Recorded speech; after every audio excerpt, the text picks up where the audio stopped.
Hi friends, welcome back. Friends, ఇప్పుడు మనము ఎక్సెల్లో ఒక స్మాల్ టేబుల్ క్రియేట్ చేసి అందులో ర్యాండమ్ వాల్యూస్ ఎలా తీసుకోవాలో చూద్దాము. ఇక్కడ ఫస్ట్ ఒక టేబుల్ హెడ్డింగ్ ఇద్దాము, లైక్ స్టూడెంట్ మార్క్స్ లిస్ట్.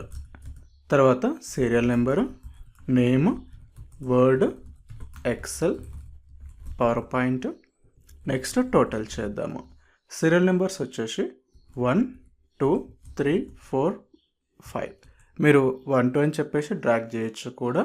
తర్వాత స్టూడెంట్ నేమ్స్, నేను ర్యాండమ్ డేటా తీసుకుంటున్నాను. స్టూడెంట్ 1 అని చెప్పేసి సెలెక్ట్ చేసి డ్రాగ్ చేయొచ్చు, లేదంటే కార్నర్లో పెట్టేసి, చూడండి కార్నర్లో పెట్టేయగానే ప్లస్ సైన్ వచ్చేసింది.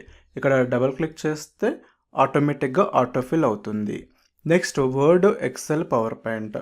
ఇక్కడ వచ్చేసి మనము ఏదో ఒక డమ్మీ డేటా తీసుకుందాము. నాకు ఎగ్జాక్ట్గా అవసరం లేదు, సో డమ్మీ డేటా తీసుకోవాలి కాబట్టి నేను ర్యాండమ్ నెంబర్స్ తీసుకుంటున్నాను. ఫార్ములా వచ్చేసి ఈక్వల్తో స్టార్ట్ అవుతుంది. ఈక్వల్ తర్వాత RAND, ర్యాండ్ బిట్వీన్. సెలెక్ట్ చేసి ట్యాబ్ ఇచ్చేసేయండి, కంప్లీట్గా వచ్చేస్తుంది. సో ర్యాండ్ బిట్వీన్ అనే ఫంక్షన్ ఏం చేస్తుందంటే ర్యాండమ్ నెంబర్స్ని జనరేట్ చేస్తుంది. అక్కడ బాటమ్ టాప్ అనేది ఆర్గ్యుమెంట్స్, 2 ఆర్గ్యుమెంట్స్. ప్రీవియస్ సెషన్లో చూసాం కదా, ఎక్సెల్ ఫార్ములాలో వచ్చేసి 3 పార్ట్స్ ఉంటాయి. ఈక్వల్, ఫంక్షన్ నేమ్, తర్వాత ఆర్గ్యుమెంట్స్ అని చెప్పేసి. ఈక్వల్, ఫంక్షన్ నేమ్ వచ్చేసి ర్యాండ్ బిట్వీన్. చూసారా, function name rand between single word, ఎలాంటి స్పేసెస్ ఉండకూడదు, అలాగే స్మాల్ క్యాపిటల్ ఎలా ఇచ్చినా పర్లేదు. తర్వాత బాటమ్ టాప్, ఇక్కడ వచ్చేసి 30, 100 అని చెప్పి తీసుకుంటున్నాను. అంటే 30 నుంచి 100 మధ్యలో ఒక నెంబర్ జనరేట్ చేస్తుంది, ర్యాండమ్ నెంబర్. అది ఏ నెంబర్ జనరేట్ చేస్తుందో మనకు తెలియదు, ఎందుకంటే అక్కడ 30 రావచ్చు, 35 రావచ్చు, ఏ నెంబర్ అయినా రావచ్చు. కాబట్టి జస్ట్ ఒక ర్యాండమ్ నెంబర్ను జనరేట్ చేసుకోవడానికి, ర్యాండమ్ డేటాను తీసుకోవడానికి ఈ ఫంక్షన్ని యూస్ చేస్తున్నాము. తర్వాత ఎంటర్ ప్రెస్ చేయండి, సెలెక్ట్ చేసి కార్నర్లో పెట్టేసి డ్రాగ్ చేయండి, లేదంటే డబుల్ క్లిక్ ఆటోఫిల్. అలాగే మళ్ళీ ఇక్కడ కార్నర్లో పెట్టేసి రైట్ సైడ్కి డ్రాగ్ చేయండి. చూసారా, ఆటోమేటిక్గా మనము ఈ ర్యాండ్ బిట్వీన్ అనే ఫంక్షన్ యూజ్ చేసి ర్యాండమ్ డేటాను తీసుకున్నాము.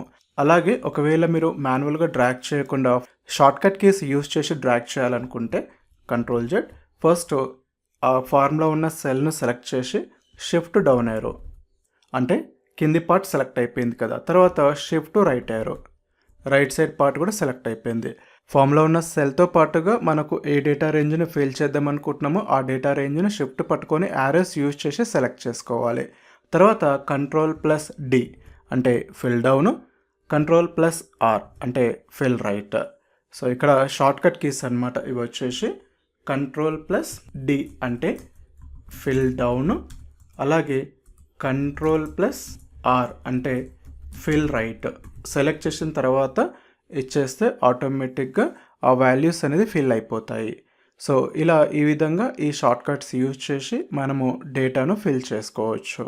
So friends, rand between function use చేసి డేటాను జనరేట్ చేసాము. కానీ ఇక్కడ ప్రాబ్లం ఏంటంటే మీరు ఇక్కడ డబల్ క్లిక్ చేసిన, అంటే మాడిఫై చేసిన, టైప్ చేసిన, డిలీట్ చేసిన ఆటోమేటిక్గా ఈ రేంజ్ అనేది చేంజ్ అవుతూ ఉంటుంది. ఎందుకంటే బై డిఫాల్ట్గా ఎక్సెల్లో మీరు ఎక్కడ మాడిఫై చేసినా ఆటోమేటిక్గా షీట్ మొత్తం రిఫ్రెష్ అవుతుంది.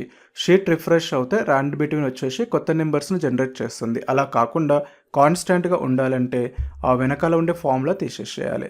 సో ఎలా చేయాలంటే ఫస్ట్ సెలెక్ట్ చేయండి, సెలెక్ట్ చేసి ఇక్కడ కాపీ మీద క్లిక్ చేయండి, లేదంటే Ctrl+C అంటే ఏంటి, కాపీ కదా. కాపీ మీద క్లిక్ చేసి డైరెక్ట్గా పేస్ట్ చేయొద్దు. పేస్ట్ చేస్తే ఏమవుతుంది, వాల్యూస్, ఫార్ములాస్, ఫార్మాటింగ్ ఎవ్రీథింగ్ వచ్చేస్తుంది. కానీ ఈసారి ఓన్లీ వాల్యూస్ మాత్రమే పేస్ట్ చేద్దాము. అలాంటప్పుడు ఏంటంటే పేస్ట్లోకి వెళ్ళిపోయి ఇక్కడ పేస్ట్ వాల్యూస్ అని ఒక ఆప్షన్ ఉంది, చూసారా. పేస్ట్లోకి వెళ్ళి పేస్ట్ వాల్యూస్ మీద క్లిక్ చేయండి. క్లిక్ చేస్తే ఓన్లీ వాల్యూస్ మాత్రమే పేస్ట్ అవుతాయి. లేదనుకుంటే Ctrl+Alt+V ఇందులోకి వెళ్ళి Ctrl+Alt+V అంటే పేస్ట్ స్పెషల్, అందులోకి వెళ్ళి ఇక్కడ వాల్యూ సెలెక్ట్ చేసేసుకొని ఓకే అని ఇచ్చేసేయండి. Ctrl+Alt+V అంటే పేస్ట్ స్పెషల్, తర్వాత వాల్యూస్ సెలెక్ట్ చేసి ఓకే అని ఇవ్వండి. లేదు అనుకుంటే డైరెక్ట్ షార్ట్కట్కి Alt+ESV ఓకే అంటే పేస్ట్ వాల్యూస్. మీరు ఇక్కడ చూసినట్లయితే నేను ప్రెస్ చేసిన షార్ట్కట్ ఏంటంటే Alt+ESV. చూసారా, ఇండివిజువల్గా ప్రెస్ చేసాము. ఇక్కడ 2 టైప్స్ ఆఫ్ షార్ట్కట్ కీస్ ఉంటాయి. మీరు ప్లస్ అని చెబితే రెండు సైమల్టేనియస్గా ఒకటేసారి ప్రెస్ చేయాలి. ప్లస్ ఇవ్వకుండా డైరెక్ట్గా వన్ ఆఫ్టర్ అనదర్ ఇచ్చేస్తే ఒకదాని తర్వాత ఒకటి ప్రెస్ చేస్తూ వెళ్ళిపోవాలి. ఇక్కడ చూడండి Ctrl+D ఫిల్ డౌన్ అంటే కంట్రోల్ పట్టుకొని D ప్రెస్ చేయాలి. అలాగే Alt+ESV అంటే ఆల్ట్ ప్రెస్ చేసి వదిలిపెట్టి తర్వాత E తర్వాత S తర్వాత V 1 by 1 వెళ్ళాల్సి వస్తుంది. Alt+ESV అంటే ఏంటి? Only paste values. పేస్ట్ వాల్యూస్కి షార్ట్ కట్ వచ్చేసి Alt+ESV. ఫస్ట్ కాపీ చేయాలి, సెలెక్ట్ చేయాలి, సెలెక్ట్ చేసిన తర్వాత Ctrl+C కాపీ, తర్వాత Alt+ESV అంటే పేస్ట్ వాల్యూస్ వచ్చేస్తుంది. సో ఈ విధంగా మనము ఆ డేటాలో ఉండే ఫార్ములాస్ని తీసేయడం జరిగింది. ఇప్పుడు వచ్చేసి ఇవి కాన్స్టాంట్స్గా ఉండిపోయినాయి. ఈ సెలెక్షన్ పోవాలంటే ఎస్కేప్ ప్రెస్ చేయండి.